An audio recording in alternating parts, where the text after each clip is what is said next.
What is going on, guys? It is Tuesday night, 9 p.m. Eastern, so that means it is time for Comic News Weekly.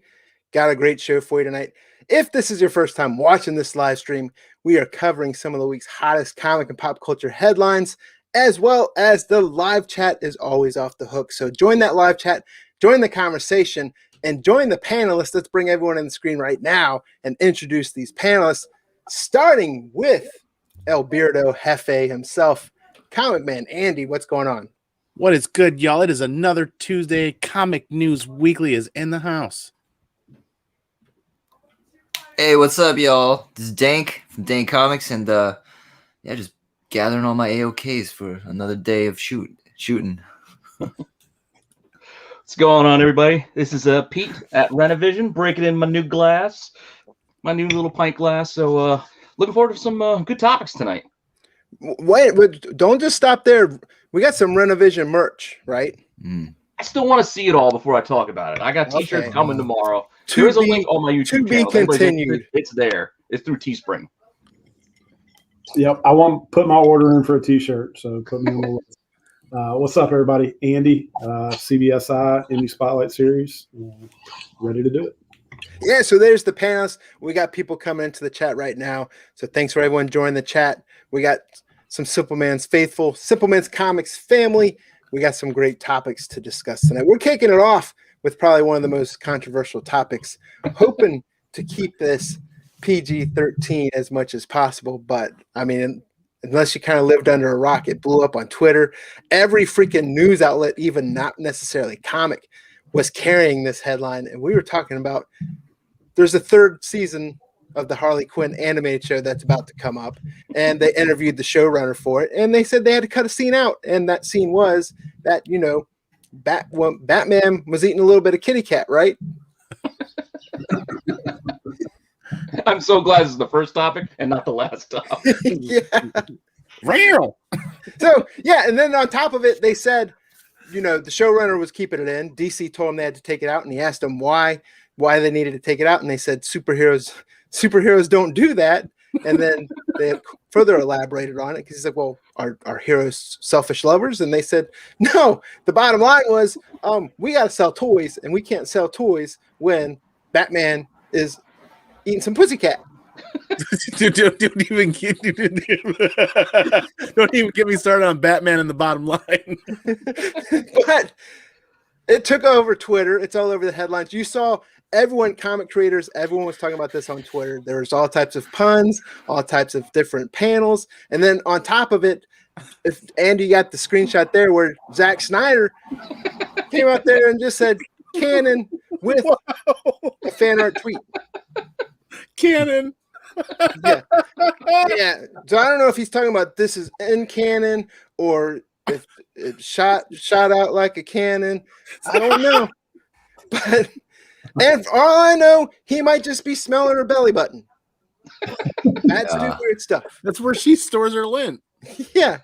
It's like, either way, I want to know you guys' thoughts on this. Do you think it should have stayed in? I think Harley is one of the best shows that was on the DC Universe app, minus Titans and, of course, Swamp Thing before we saw the demise of Swamp Thing before it even got started. But it's on HBO Max. It's a great show. Do you think this should have stayed in the show? I'm of the opinion it's an R-rated cartoon. Keep it in the show. But, Dank, what are your thoughts? Yeah, absolutely. They should have kept it in. I'm not really sure how this leaked to begin with. I don't know who's let it. Like, this conversation should have happened without the public knowing necessarily, right? But I don't know if you guys have read Ron V's characterization of Catwoman recently, but I don't even know why she's into Batman anymore. Like, to be honest, like when I think about who Catwoman is now, I'm like, I don't really get why, because Batman seems such a herb nowadays, and like everyone's criticizing him all over DCU, right, in the comics, like how he's sort of a boring, too serious guy. I don't really imagine. Maybe if anything, Batman wouldn't be good giving in game for that kind of thing because he's a little too serious. So I don't know. Because he wants people to swear to him, you know, and it's a little. I'm not the one wearing hockey pads. It really And seals let's in be the honest, flavor. they could have sold the crap out of some toys. It just might not have been in the Walmart toy aisle. Oh yeah. It's true. Toys exclusive. We got Alberto Jefe can't keep his composure over there. The only things that comes to mind are those action figure toys back in the 80s that you used to be able to squirt water out of them. Or they could have done like the He-Man battle armor where you hit the chest and different. That'll do. They could have done that. They should have left that. My opinion is they should have just left it in the show. And there's that old adage of there's no such thing as bad publicity, but this could have gone probably a lot farther for them if they just would have left it alone or left it in the show. And this is I'm not going to be able to leave this one alone for weeks. Well, at least now you know why Batman and Catwoman never got married. Oh. But it's canon. You saw he was just doing it. Yeah. It's canon. Yeah, I don't know. Part of me thinks that they kind of brought this all up just to get some more buzz around the show, whether it be positive or negative. But yeah, there's still probably better ways they could have done it than this. The way this rolled out. Just saying. I mean, look at what Batman Damn did because of the Batwing. All right, so It's true. why would you take this out? Like, I don't get it. I think they made a huge mistake by not running with it. I'm from the indie comic side, and they do way crazier shit over there. Yeah. Oh yeah. Cherry Blackbird. You guys read that? Oof. Yeah, Money Shot. Faithless. I mean, so I don't know. I think they totally screwed the pooch on this one. But Yeah, I'm just curious. I mean, there's people in the chat. Go and chime in the chat. What do you guys think? Do you think they should have just kept the scene in? Do you think this was all mostly publicity stunt? But I mean, using the excuse of, hey, we have to sell toys for superheroes when it's an R-rated cartoon, animated, adult cartoon anyways, I think that's kind of a bad excuse to say, well, we're trying to sell toys. You can't have bat eating cat. And the average toy buyer I like this hat. And people that buy toys are 35-year-old men anyway, right? So what are we talking? Who's buying are kids buying toys anymore? Give us what we want, McFarlane. Batman in an elevator that just says going down.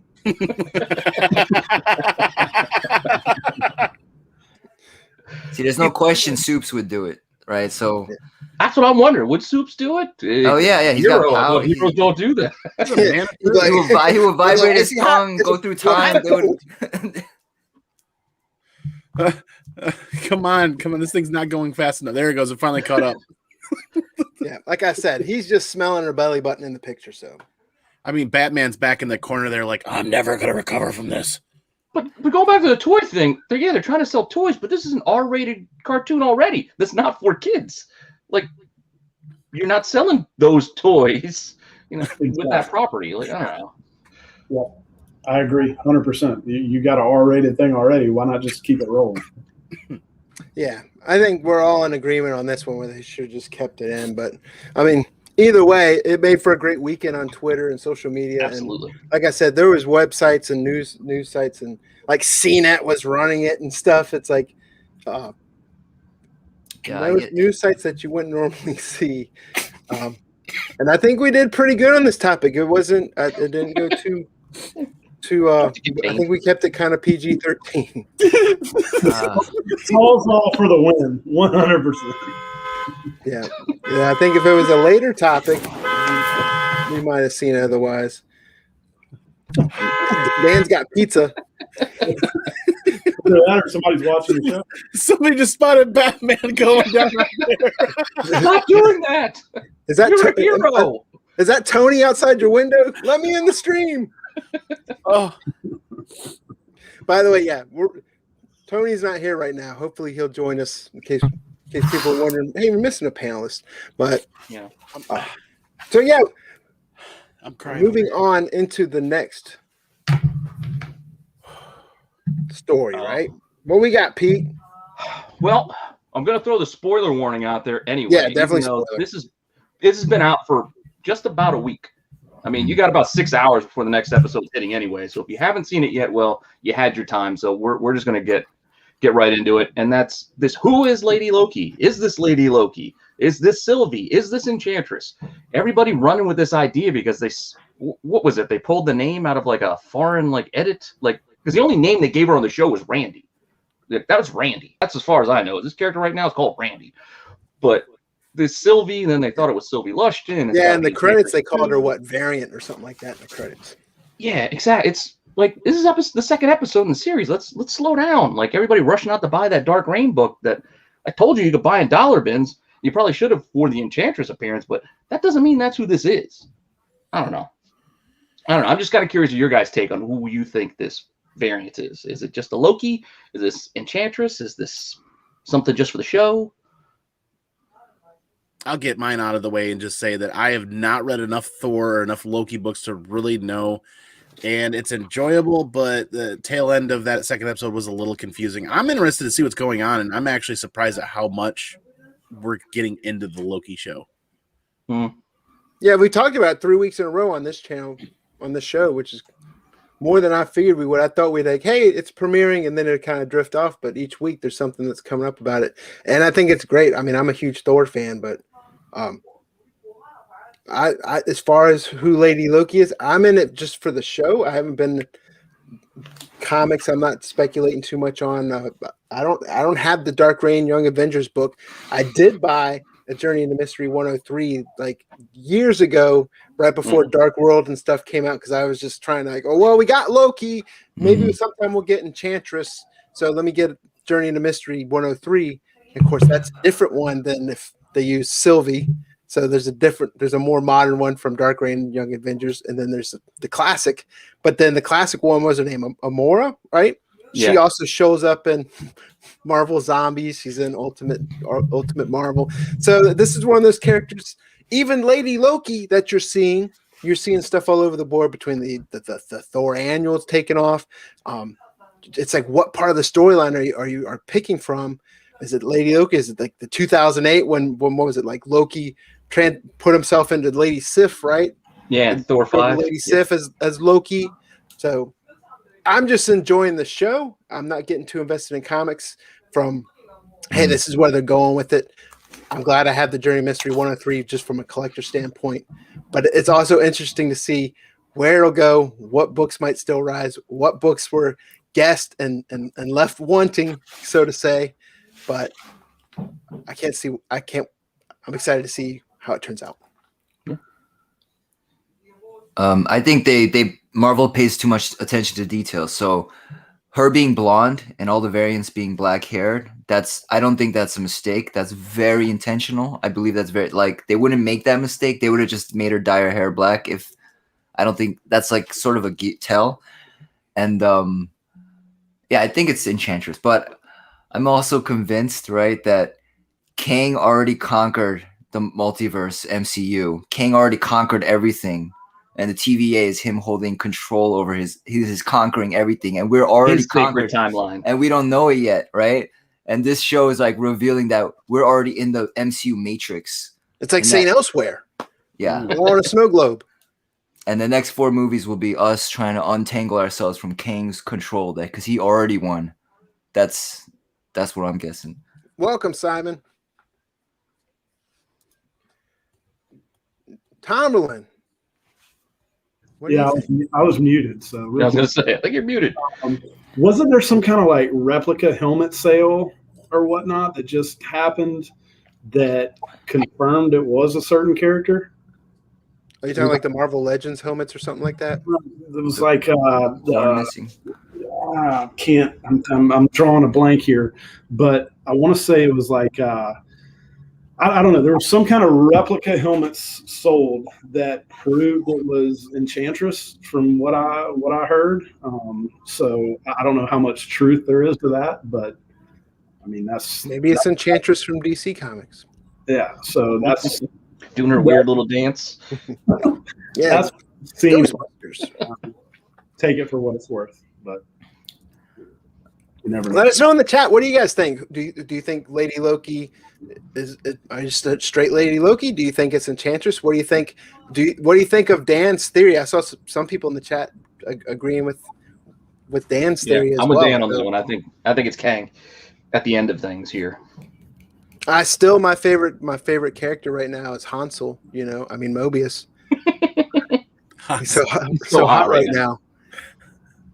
He might not have Mugatu's campaign, but man, he's got the TVA on lockdown. And he's gonna get on that jet ski by the end. Yeah, we're gonna see him on that jet ski, just going off into the sunset. That's how they should end it, in a silhouette, like a John Wayne style silhouette of just. And the one great thing is, it's 6 episodes, right? So we're already coming this week. We're halfway through the series, so first act's done. Yep.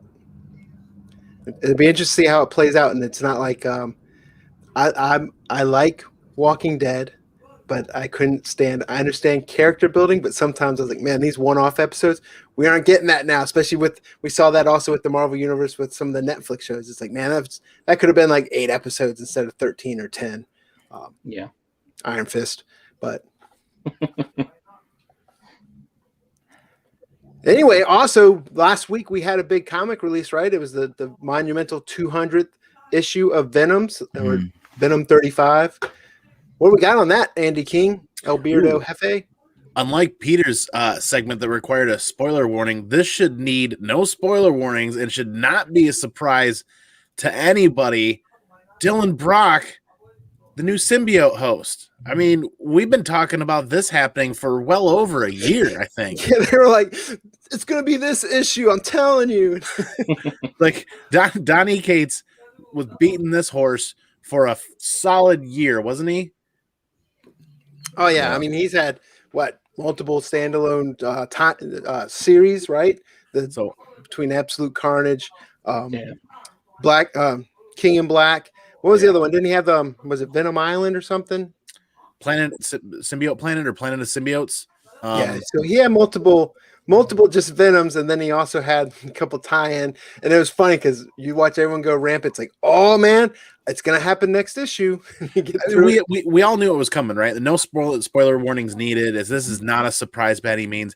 The only tough pill I have to swallow is that's one of those things that always fell super low on the priority list. I never bought any copies, never bought in, and then I never finished reading that tail 3 or 4 issues of Venom, so I didn't really tie that all in together. But Renan, man, what do you think? Well, I like how they just basically, made him Pit or Spawn version of Venom by just throwing some chains around his wrists, just making him kind of bigger. But I mean, it is what it is. I also fell behind on reading. What's that? That's Goofy from Mickey's Christmas Carol. Yeah, I don't know. I also fell behind on reading the Venom thing. It was kind of telegraphed where he was going, like, oh, all of a sudden, look, we got this new Dylan character. Wonder if he's going to be important in any way. I don't know. Maybe you should go buy those books. Then I don't know. It is what it is. We'll see where it goes. I don't know who the next team, what their plan is. Is this really what they wanted? Like, hey, can you guys set me up to have Eddie Brock's kid be Venom, and we'll write that story? Like, I don't know who would really be that stoked to do that story. I feel like we're already at the end. Like, okay. Instead of like, hey son, let's go play catch, it's like, hey son, let me go teach you how to be Venom. Yeah, so, I don't know. It's weird. What about you, Tomlin? Yeah, I'm the indie guy, so I'm not really huge on Venom, but I mean, I thought it was a cool twist. I mean, kind of a passing of the torch, father-son type deal. I mean, that's pretty cool. I like it more that something big happened when Cates is not on it anymore, so it's kind of fitting. But yeah, I mean, I liked it. I picked up a couple of them spec-wise as well. I know it's driving a lot of back issues to go pretty crazy if you look at that side of it. So, I mean, I think it's good all the way around, if you ask me. Which of the 30 different covers did you pick up? $10 a piece. Yeah, I know, right? I just went with the A cover, man. Just the plain old A cover. I did like the damn, I'm drawing a blank now. But there was one that stood out to me, but I didn't get it. Gleason? Are you talking about Gleason? Yes. Yeah. No, Hmm. but- yeah. The Charlotte's Web covers. Yes, that was it. So, I mean, I like that one, but I went with the A cover. I love Simon right now because I've been talking about Tom Taylor, especially on this channel and Final Order Cutoff videos for a while. And Tom Taylor's star is starting to shine, and I freaking love it because between Injustice, Suicide Squad, Deceased, Seven Secrets, now he's also, speaking of which, this is a great segue into, because they also did Injustice. And Dan, you brought this up. We didn't have a headline for it. And we, not to get too far off this topic real quick, but we got that new Supergirl costume from Tom Taylor's Injustice, right? Yes, and Tom Taylor brought that up on Twitter, and yeah, it's pretty exciting. I don't know. I didn't read that Supergirl that he. Yeah, it's like a different Supergirl, right? So we got a different Supergirl, but then we also had another costume news. We got the new Shazam costumes. Yeah. It was kind of like a, hey, here it is. I'm super excited to watch Shazam now because they got different tights. Woohoo! And Mary Marvel, they used to have an adult. Right? No, I think they're letting her play herself. Yeah. As when she transforms instead of switching her out. Terrible host for knocking us off that topic, but it just came to mind, and I knew Tanner brought it up. But Tony, back to you real quick before I get your thoughts on what you thought of the Dylan Brock thing that you knew was coming. My question also is, which is the better book to get? Venom 9, where Dylan Brock is coming in, or 35/200, where he becomes the new symbiote? Because we see it all the time. 344 versus 361. Web of Spider-Man 18 versus 299 at 300. It usually seems like, hey, when they become the character, that book is more popular than the first appearance of the person that becomes the character. Right. Interested in your thoughts. I not a sexy answer, but I think it's a case by case basis. Honestly, like if you look at like baby. Wrong. Dan, you're sorry. 201. I'm early, by the way, right? We're starting up here in about 2 minutes, right? Yeah, this is the rehearsal. Yeah, sun's still up where you are. No, I like with Baby Cable. That was kind of the first big topic in that area. If I had to pick, I would pick where they first are introduced, because that's the character. Whether you just because you don't see them use their power, or they don't, put the costume on till a couple issues later, or they don't, whatever it is.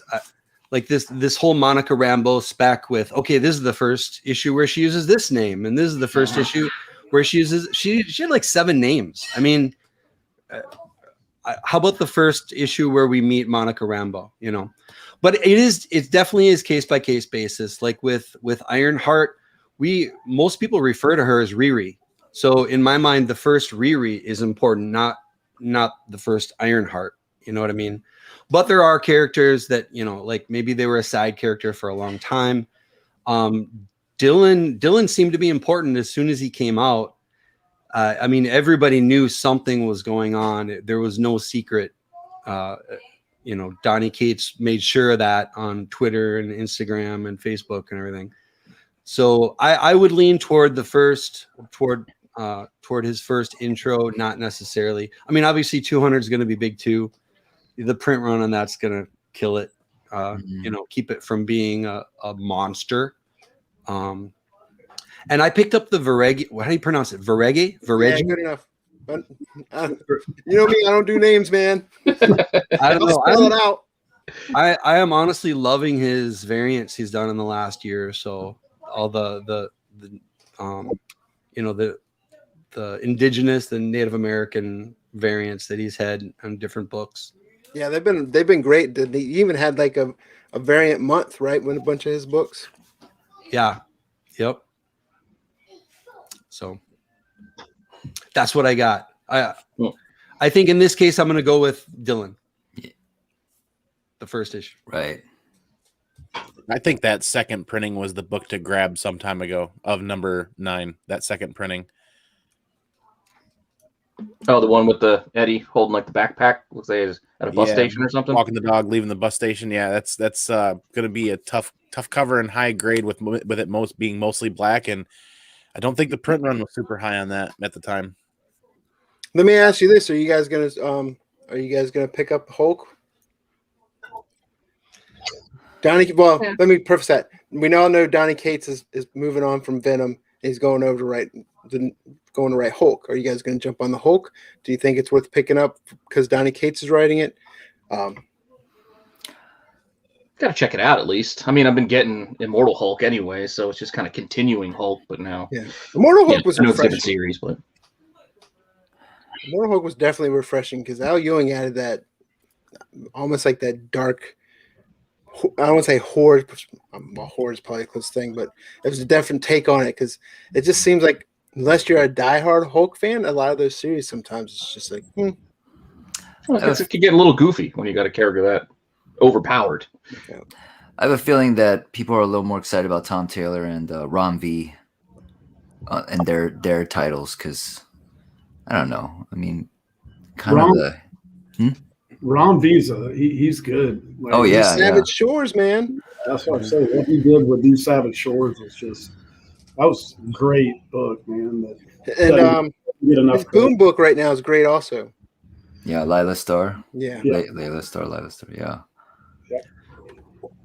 I think I mean everyone.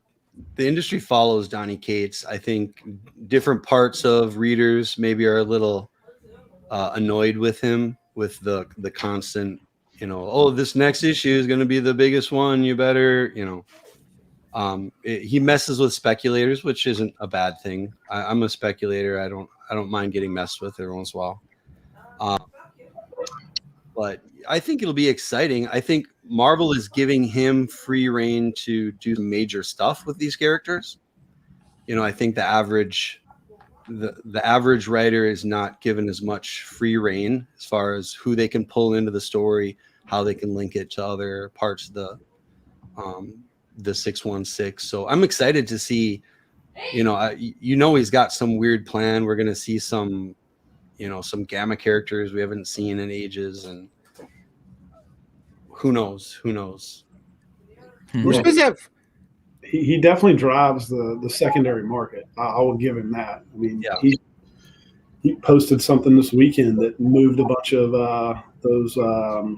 What was it? The Thor second print. I can't even remember which one it was, but if you check out his Instagram, he did a post on there that moved a lot of books. Sure. Did you see that post? Somebody asked, "Is this important?" And he says, "Yes." And now it's a $20 book. Yeah, exactly. It's like Jesus. So I like Cates, but I'm with Tomerlin on a bunch of it. Whereas I also I'm more of an indie guy. I like Redneck. I like freaking Baby Teeth. Some of the more indie books. Part of it might be because I like the indie guy.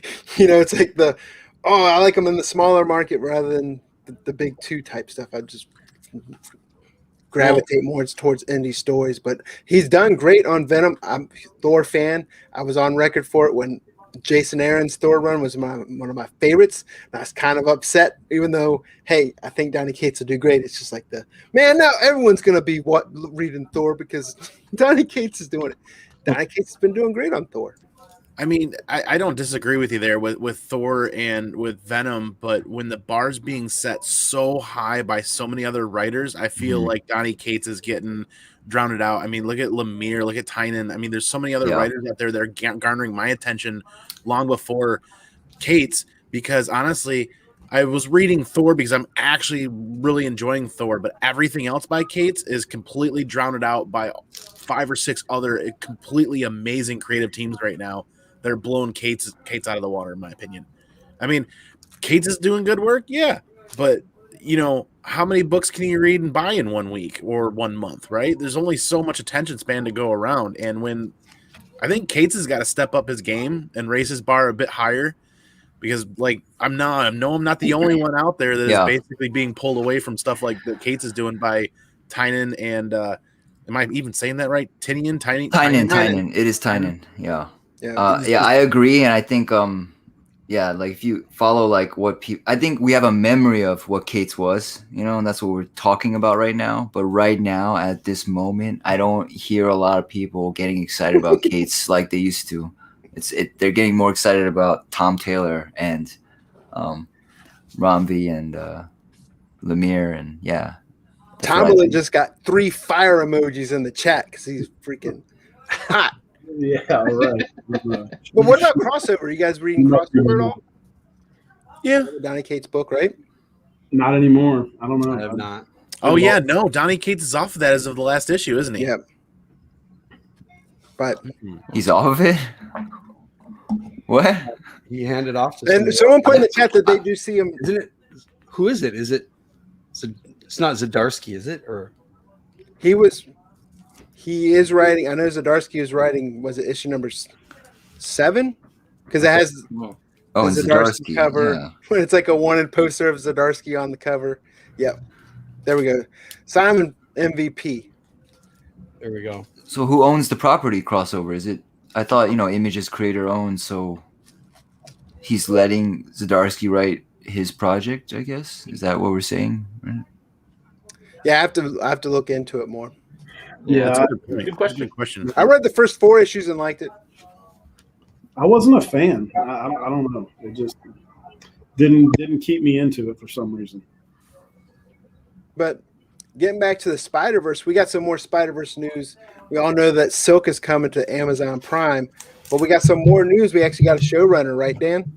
Yes. So in Spider news, Tom Spezialy, who is an executive producer on the Watchmen series, he's been tapped to be the showrunner, and it's not totally confirmed yet by Sony, but it was in deadline. Yeah, but so they're pretty sure this is real, and yeah, so he's gonna be showrunner. Lauren Moon, she's the one that wrote the pilot. She also wrote episodes of Atypical.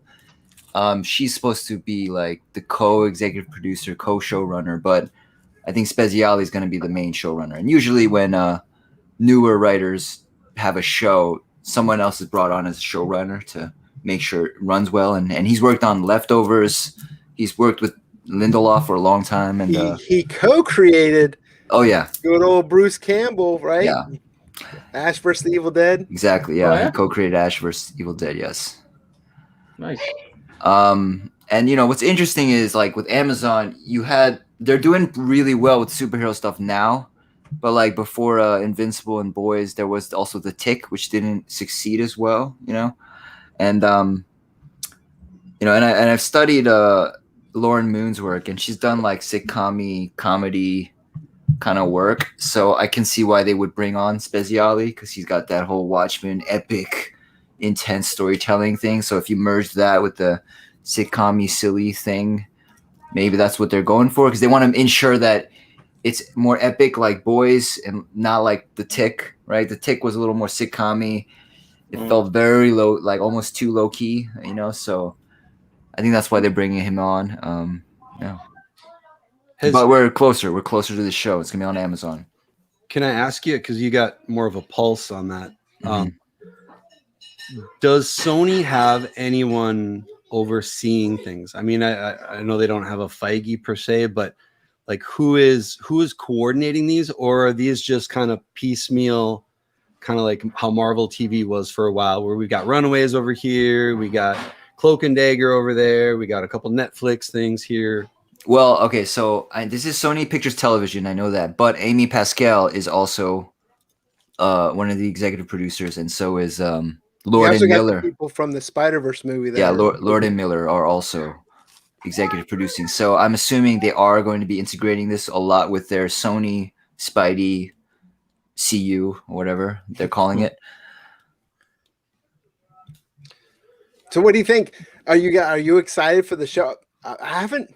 Silk has been one of those ones where it took off, got really popular, saw a little slope, and then I think from the show news and we've seen a resurgence. We also know that miniseries that's out right now from Marvel was supposed to come out last year, got delayed because of COVID, but we got issue number 4 coming out tomorrow with that kick-ass 1 in 25 Frism variant that It's sold out at a lot of places online, but if you'd watch a little video on this channel called The Last Call, where we're talking about final order cutoff, you could have pre-ordered it and probably saved some money on it. True that. Alberto Jefe, what do you think about Silk? I think for me, Silk hits all of the right targets, right? Like there's only one other character in comic books right now that I'm this excited about, and that's Dr. Aphra for the Star Wars universe. I think Silk has that possible potential to be the next big Spider-Man thing, the next big Spider-Man related character, right? Like we see Miles Morales. I see them doing Miles Morales like a yin versus yang. Like they got to have another big. It just makes sense every way I look at it. I'm really excited about that. She's also got that crossover appeal because she's not only Spider-Verse, but coming out of War of the Realms, she's also in Agents of Atlas. Yeah. Spider-Man is huge in Korea, by the way. Spider-Man is huge in Korea, and Cindy Moon is Korean, so this is part of the play. You know, like they all know this is part of the play, and the Asians are coming. It's been a long time coming, but they're coming, and they're gonna come really hard and fast because the market share over there is huge, and you know we've been snoozing on. I mean, well, money, right? Money. So it's coming. I mean, you're talking about the Asians are coming. I'm super excited. Not Spider-Verse related, but MCU related. We're getting another dose of that with that Shang-Chi movie that's coming out. Absolutely. Which looks great, by the way. Oh, and they cast a famous Korean actor for Captain Marvel coming out. So, and he was in Parasite actually. Like a lot of people don't know, he was in there briefly in Parasite. But he's a major actor in Korea. So, who's that going to be? That's everyone's wondering. Is that Taegukgi? Is that Amadeus Cho? Who's he going to play for Captain Marvel? Ooh. So that's a big spec play people might want to look into. He's Korean guy. That's all we know.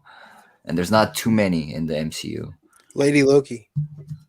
Lady Loki, yeah. Mephisto. Oh, God. Rena Vision.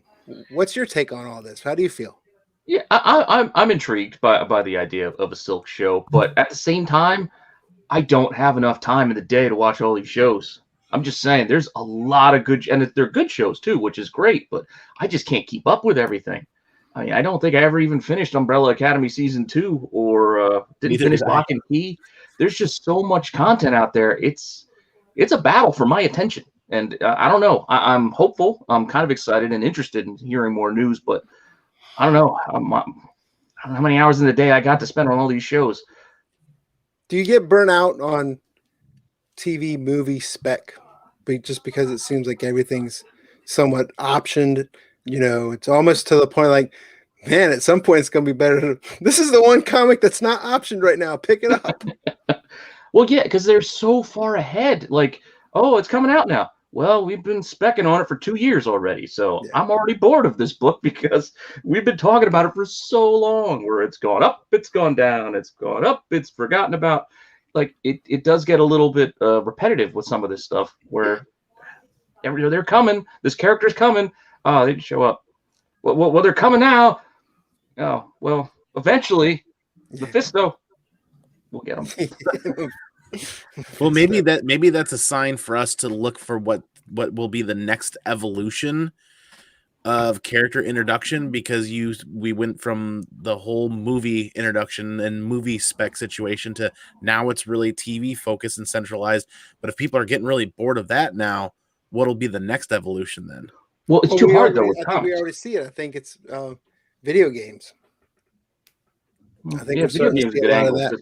Comic characters, they're getting ridiculous. The way, like Marvel and these companies, they know what they're doing. That's why we're getting, well, you got a cameo here, you get a cameo in another issue, but you get a first full, because they know they can sell you 3 books that you will all be searching for later by slow rolling how they're introducing characters now with cameo, full. Oh, now they got a new suit. Now they got a name.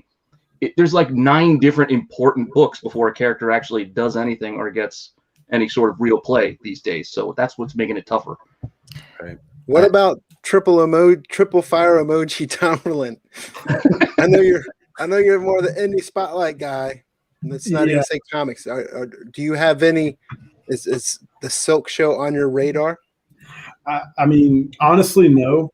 It wasn't until I listened to you guys talk about the character, because I don't know a lot about the character, truth be told.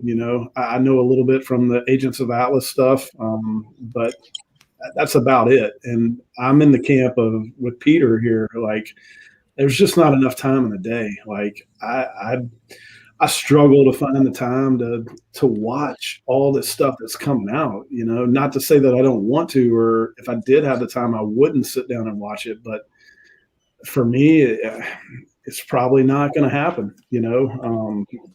Honestly. But after, like I said, listening to you guys, I do have a little bit more interest in the character now than I did going into this, for sure.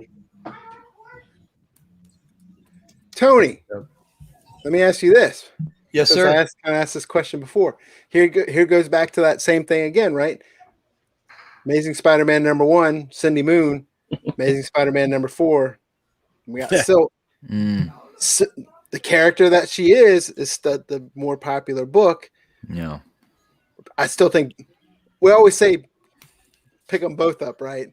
Right. But it's crazy, and it goes back to point. It is case by case, but you often see that the majority of the time I see the trend of, hey, the first appearance of the character that they're gonna be is what people collect, which is kind of backwards to me for comics, because one of the things that I think that makes the character that they are, Silk, Spider-Man, Venom, is I don't care about the superhero. I like the personal tragedy that the person itself is going through, Right. that lends itself to the character, that makes that character so great.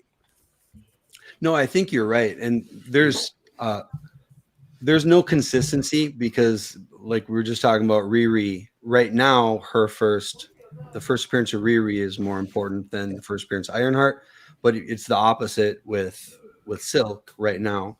As a speculator, that's an opportunity. Honestly, that means stack up a bunch of #1s, and eventually, if the market catches up to you, you can make a little money that way. So yeah, it really what does if she, come down what if to she the becomes market. a different character? You know what I'm saying? What if, Right. not that they would, but I'm just saying, Silk goes away, she becomes Like Ghost Spider? Yarn. Yep. Well, then there's a third key for you then. Yeah. But no, I'm looking forward to this, but I am not confident in it. I mean, we've seen a lot of Marvel properties be treated pretty poorly in the last few years. I think out of all the Spider-Verse characters, Silk is the most original. She's not Spider Pig or Spider Woman or she was bitten by the same spider, but she's her persona, her costume, her name, she's not a different universe character. I want her to succeed. I want the Spider-Verse to succeed on screen. I wish that they would allow Feige to help engineer some of that for them, because I think leaning on those showrunners, if you get a good one, you're good. I mean, if you look back at what Jeff Loeb did with the Marvel stuff at Netflix, they had a couple of really good seasons of a couple of those shows. Not every season of every show, but a few were good, and a few just completely bombed. Oh. And you're putting a lot of eggs in the basket, in one basket without much coordination. I don't know. I hope it's good. I worry about it though, just like I worry about the Morbius movie, and honestly, the next Venom. Like it. Yeah. They seem to do better with some MCU help. I don't know, so man. It's I true. think we're starved. A lot of us are starved for this stuff to hit. And I think that alone is going to help propel some of this stuff. But I mean, to the Silk point of things, look at how many young girls are going to grow up with this being their Spider character, right? How many boys are going to grow up with Miles Morales being their Spider-Man? So that copy is not going anywhere price-wise. Silk, I think, is undervalued tremendously if it's done very well. There are plenty of young girls out there that are going to grow up with this being their superhero. and it's going to be their book to collect, and it's going to be their character to collect. That's possible. It is possible. Yeah. But what happened with Spider-Gwen then? I mean, I There's thought that's what Spider now. Spider-Gwen was going to be when, everybody, all the girls cosplaying as her at all the conventions, everybody's Spider-Gwen. Like, what happened to moving that forward? She walked off and got a latte, and everybody forgot about her. I don't know. I think there's room for more. I mean, yeah. I mean, it's just like Harley and Punchline, right? You can have Ghost Spider and Silk, and there's something that everyone will identify with. Very true. Yeah.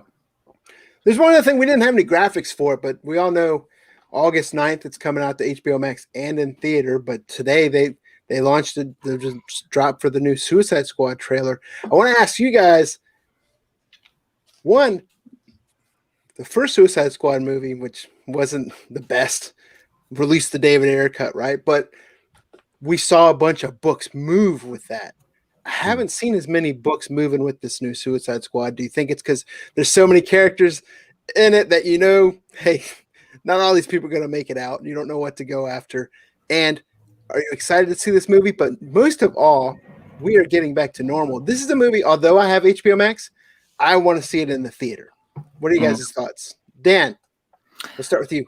I would definitely want to see it in the theaters. I think when it comes in terms of spec or whatever, I think it's because they're all scared because the first film was so much worse than we hoped. And yeah, but the third trailer also, this was the best trailer of the three for sure. This had the most impact, the most drama, the best acting.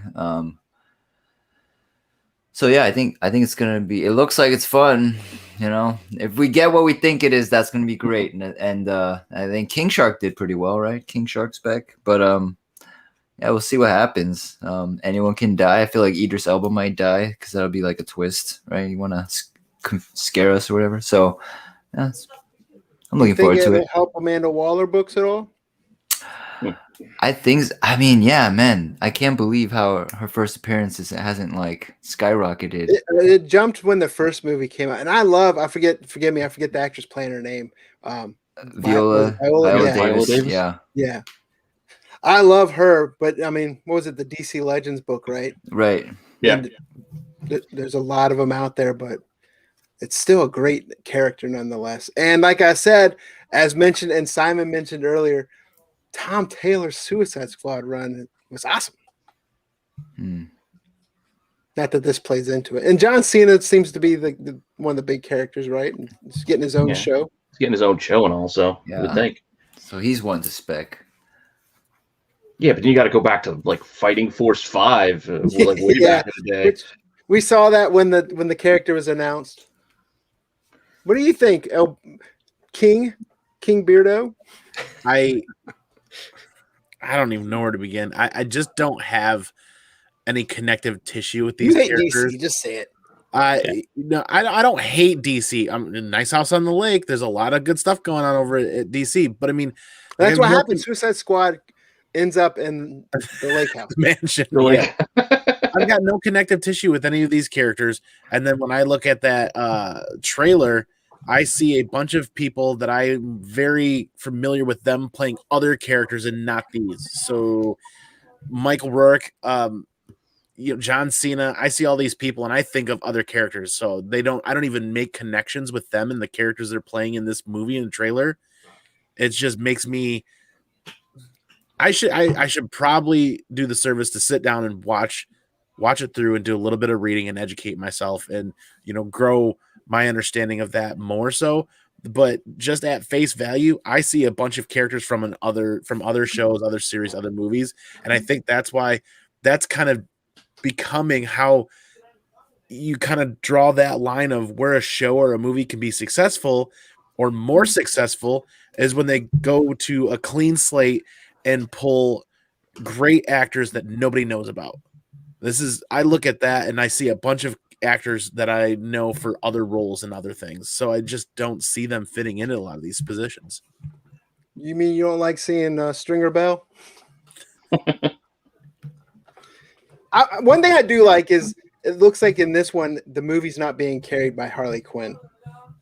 It seems like she kind of plays a more of the team role where it looked like the first Suicide Squad. It was Margot Robbie kind of carrying that movie. True. But I do see what Andy's saying, though. Like, it is more of, hey, that's Nathan Fillion. Yeah. Hey, that's this guy. It's Idris Elba. Like, it's not, hey, I'm excited because Javelin's in this movie. But I still think Javelin's probably going to be a cool character. You watch. That dude's kind of funny. In those Pitch Perfect movies. That was the second Pitch Perfect movie I think he was in. But I don't know. I think it's gonna be interesting. I have faith in James Gunn to give us an entertaining movie. But as far as specking on these books, I think it's just another case of it's just been so long. Like this, how long has we've been talking about this movie? It feels like years. So I think just the ship has sailed for the most part. Maybe we see some spikes after the movie comes out if like characters are a hit and they're like, oh, King Shark. Maybe it holds, or maybe they just kind of just die on the vine and we move on to something else.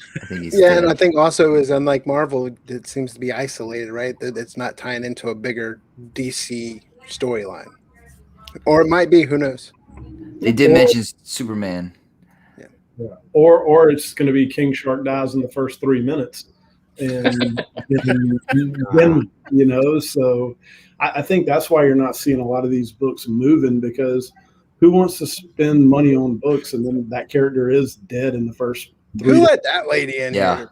No, she's right. This is like a soft reboot. So like this is designed for you don't know anything. Yeah. Watch this movie. DC Guardians. True. Yeah. But I don't think a lot of people are gonna get on board for Weasel and Arm Fall Off Boy or whatever they're calling him. Like it's good. It's kind of tough. Some of the characters that he chose, Polka Dot Man. Like, all right, I'm the biggest Polka Dot Man fan in the world. Like that's I think part of the interest and the charm is we don't know a lot about these characters, so they're all fair game to die. Maybe that'll make for a more entertaining movie. Tony, I am completely on board with this. I have total faith in James Gunn to write a story that people are going to love to watch. it's going to have a kick-ass soundtrack. Yes, it's going to have a great soundtrack. I love the fact that he's one of those guys that wants to use the, kind of like Taika Waititi too. He loves to use these weird little characters that some Q list character that you've never heard of before. Before Guardians came out, we're going to watch a movie about a tree and a raccoon and a green lady and a blue lady. You know what I mean? Yeah. Those weren't like even Marvel hardcore people weren't familiar with the Guardians of the Galaxy for the most part, that lineup at least. So I love that. I think it's like a challenge to get us to care about these characters that nobody cares about. Mm-hmm. I get that, there's not a lot of spec on them because you don't know. Half of them could be dead, in the first 30 minutes. Deadpool. Yeah, it's not going to be. And if they make a third one, it's, they might hold on to 2 or 3 characters, but they'll probably do the same thing. They'll pull in all these other, Q list characters and do it again. So I get that there's not a lot of spec. I like how King Shark looks on screen. I get that. I get why his books have been moving. And we could, if they do it right, we could see these characters, if they are popular, just like Peacemaker, show up in other series, other properties. But I have a lot of faith in Mr. Gunn. I hope it blows up to the point where they hand him the keys a little bit and let him start shaping, producing, assisting with these other projects it doesn't have to be the MCU, but have some sort of form to it. You know what I mean? So I'm not a DC guy either, to be honest, but I am completely on board with this movie. And I hope the expectations are so low. It's going to be, if it's awesome, it's gonna kill.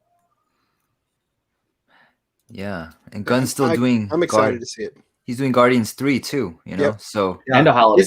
He's gonna have a bidding war back and forth soon between DC and Marvel. Yeah, how odd. Yeah, he'll do a Malibu movie next with Sludge or something like that. Yeah, I think we also kind of have to separate spec out a little bit with these. I know we all love to collect comics and speculate, but it's also nice to just separate and enjoy the movies and shows for what they are.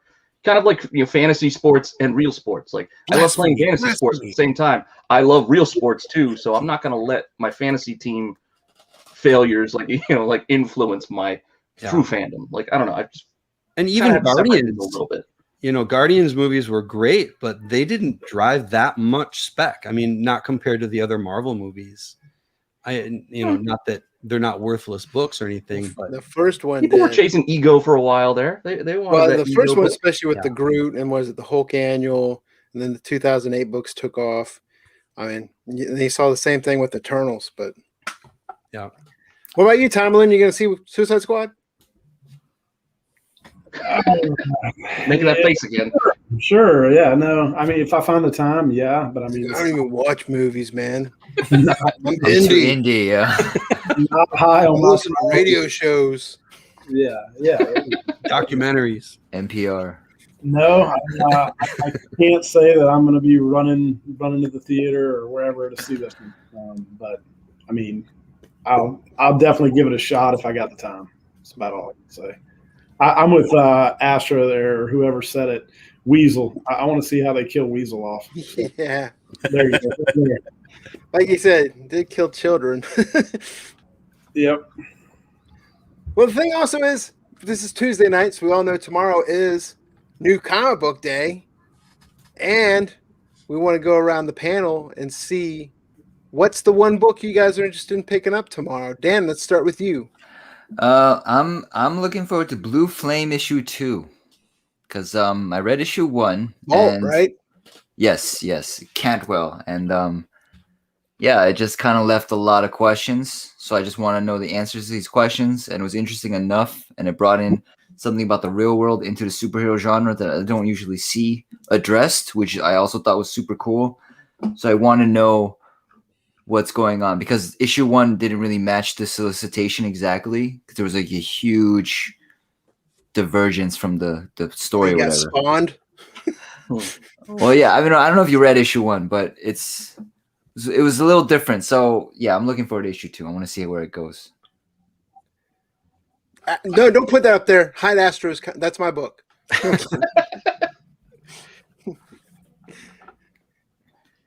Andy King, aka El Beardo.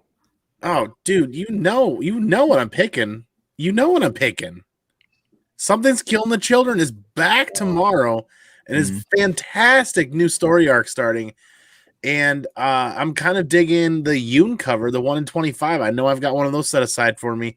Kind of got an anime look going to it, so I think that might appeal to some other collectors as well.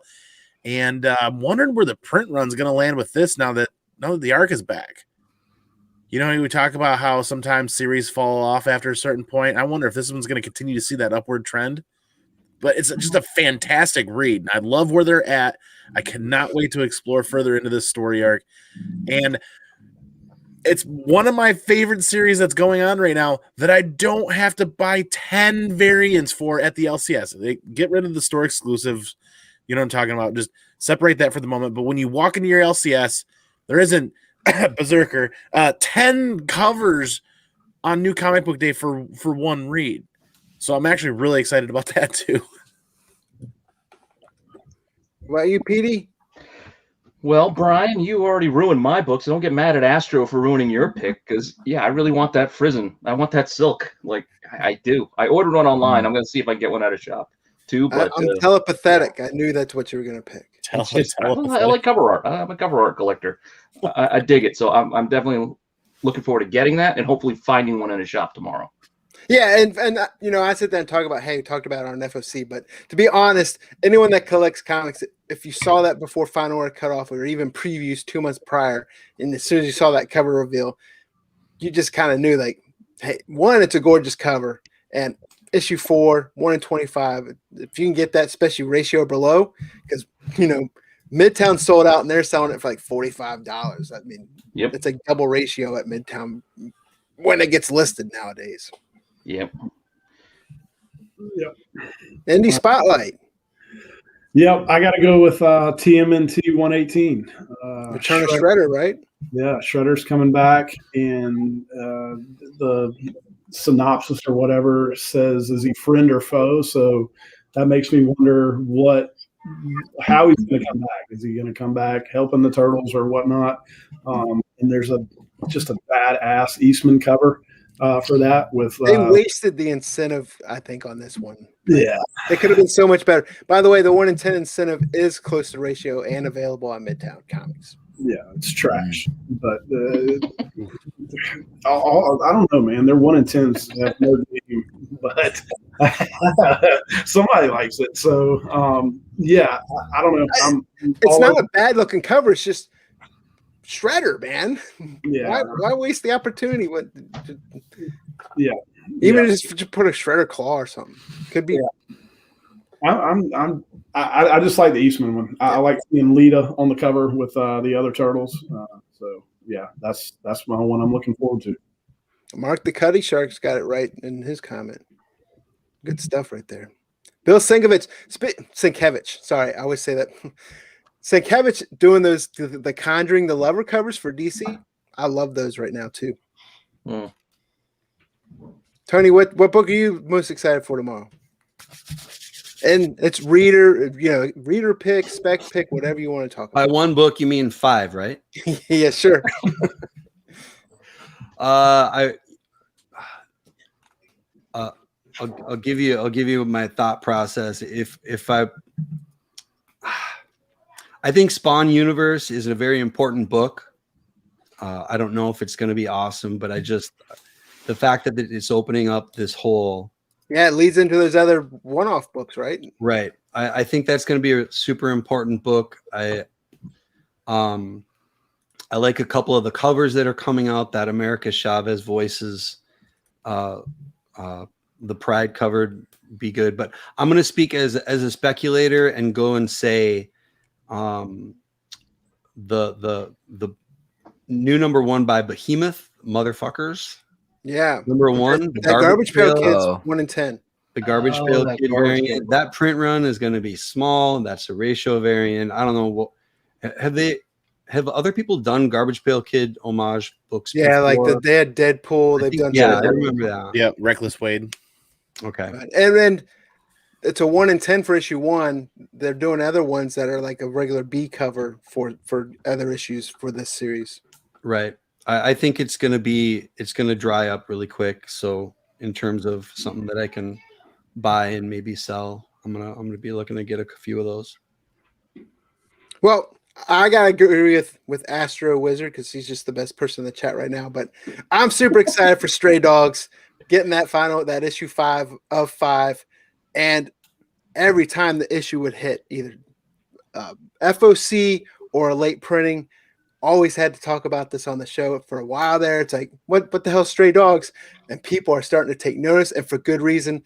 Tony Fleeks is writing an awesome story, but Trish Forstner, her interior art in this book is absolutely fantastic. It reminds me of like Don Bluth style art. It's like a freaking Disney, but I won't say on acid, but it's dark Disney or Dark Disney. Don Bluth, like you said, think Secret of Nim dark, but fantastic story. Issue 5 comes out tomorrow. They got those more horror movie homage ones. This one's got like a Friday the 13th one. And the great one is all those additional printings. They've been doing different horror movie swipes. It's a great series. Recommend you pick it up and trade to read it because a lot of those earlier issues now are going for crazy money. And I think Andy Tomlin, you even showed what they had that preview edition that just sold for like what, $500? Yeah, you're muted. Okay. Yeah, it was. I don't know what's going on. Just having a rough night. It was I think the best offer got accepted. It was like $350. But still, it's like holy crap for a preview. Yep, 5 pages. Let us know in the chat what books you guys picking up because we want to know. We got Mark Cuddy Shark talking about Echolands, Dark Blood. We talked about Astro with Stray Dogs as well.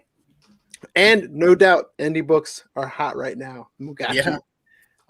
And that's going to bring us to, Andy, what? One more thing. One more thing. This is the part where we go around the panels real quick before we get out of here. And each panelist talks about that one last thing they want to talk about, whether it's what they got going on their channel, Instagram, what they got coming up, or even just like, hey, we just had Father's Day. There's a lot of fathers in the panel, a lot of fathers in the chat. Whatever you guys want to talk about. One more thing. Dan, we'll start with you. All right, so on my channel, I started a new series about how to make comics from a writer perspective, and I'm breaking it down little by little, step by step, on how to, think of your idea, outline, story, script, find the artists, Kickstarter all the way, and it's based on a lot of good information that's already out there, but I'm trying to break it down as simply as I can to get everyone to jump in on this, because I think this is the easiest time to make comics that's ever been, and let's do it. And if you want to criticize comics hardcore, I think you should make a comic before you go nuts, And, Yeah. and Dan, like you said, Dan, he's got his own YouTube channel, Dank Comics. You can search for it, or the description of this video, I got links to everyone's YouTube and social as well. El Beardo Jefe. Check out that link down below. The Comic Man Andy channel is on the road to 1,000 subscribers. Hit that notification bell, hit that subscribe button, because this weekend the video's dropping for the road to 1,000 subscribers Slabaganza giveaway. So what does that mean?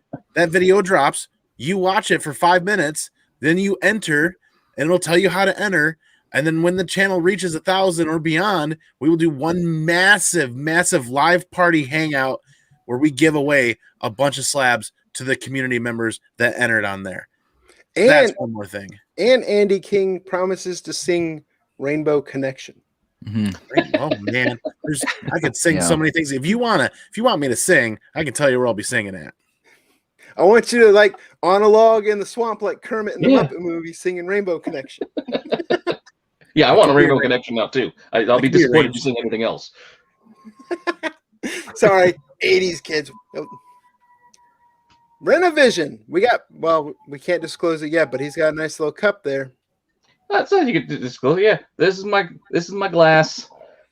Over on my channel tomorrow, I'm actually starting a new little series where I'm doing Forgotten Firsts. Just talking about some cheap and just first appearance that people have forgotten about it. Either it's old spec or cheap books, just first appearances, stuff you can kind of still find on those dollar bins, but it's not a dollar bin article. It's just, I don't know, just random first appearances that you might have forgotten about, and just talk about a couple of them.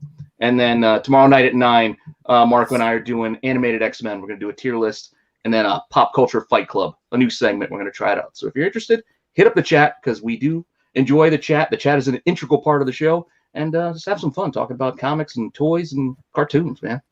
Yeah, definitely. Renovision on YouTube. Make sure you check it out. Again, the link is in the description. He also did some great Masters of the Universe videos on his channel, so make sure you guys check those out. Andy Tomlin, you got somewhere else to be right after this stream, right? Yep, heading over to Thoro Comics to do the Indie Spotlight Series show with them. Excited to go do that. I'm a little late for it now, but that's all right. I can tell you're excited. Yeah, love hanging with you guys as always. But also, my other one more thing was there was a Sons in 4 Part 2. I saw it. He got like a standing ovation. Yeah, it wasn't quite as good, but it was. There is a part 2, so make sure and Google that if you need something good to watch. Also, check out CBSI Indie Spotlight Series over there, Modern Playbook with Tony, Spec 10. Check that out as well. But yeah, come on, keep it Thoro Comics. We're headed there next. Tony, one more thing, man. What I'm excited about this week actually was something that you've talked about, and you way over there have talked about. As a seller, comics and whatnot and stuff. Yeah, no, I'm signing up now and trying to get activated into Whatnot and have a little show and glean some information from Mr. Comic Man Andy and his awesome live sale he did last week. I don't have a lot of experience in that side of it, but I've got like 1,500 plus on eBay and 800 on Amazon. So okay, Joe. Yeah. No, you'll do great, man. Everyone that's been going on there, we've had a lot of Patreon members from Superman's Comics family joining up on Whatnot. It's been great to see people are selling on there. Andy had a killer stream this past week. If you guys haven't checked out Whatnot and you're interested in buying comics or selling comics, make sure you check it out. Also, there's a couple videos on the channel that I do a little short video just highlighting the app. And then I also have Chancellor, who's running the comic division for Whatnot. We have great discussion on there. So, and Tony, what's your name on there so people can follow you? It's Blue Green, right? Blue Green Artifacts. Blue Green Artifacts. Yeah, we were. I was talking to Sean Big Leg last night about it. He's looking to get on too, and we were trying to figure out that just the mentality. I think just the ease of use, and it's almost like the home shopping network. It's just so easy to click and buy, and you're seeing books that are in dollar bin digging books. You're seeing books that are, and it's a great social on eBay for $3-5, and people are actually spending 10, 15, 20 bucks. I don't know. It's very interesting. It's as a seller. Yeah. Looking forward to it. Yeah, definitely check that out. Make sure you guys follow Comic Man Andy and Blue Green Artifacts on Whatnot. I've been working. I started pulling books aside to do a stream, and then I was like, I'm out of cardboard. I got to order some cardboard before I can do one because I won't have anything to ship it with. But my one more thing tonight is I don't know if you guys watch baseball at all, but you might want to check the standings because I'm not sure which team kind of has like the best record in baseball right now. Hopefully, but doesn't matter. Anything before the All-Star break doesn't matter. Either way, I also want to say I hope everyone had a very happy Father's Day. I had a great one. My kids got me a bunch of, just like I saw Peter as well, got me a bunch of those retro He-Man Mess of the Universe toys, some Mega Constructs. My oldest kid put together my He-Man Mega Constructs while I was remote working the other day. But I want to thank once again everyone for watching the live stream. Make sure you guys check out all the panelists' social in the description of this video. I got links to all of it there. And we will see you guys next Tuesday. I will be in Florida, but I'm planning on sweating my tuchus off out on my dad's lanai with the laptop. Keep the stream going for continuity reasons. Next Tuesday, 9 p.m. Eastern, Comic News Weekly. Thank you guys so much for watching.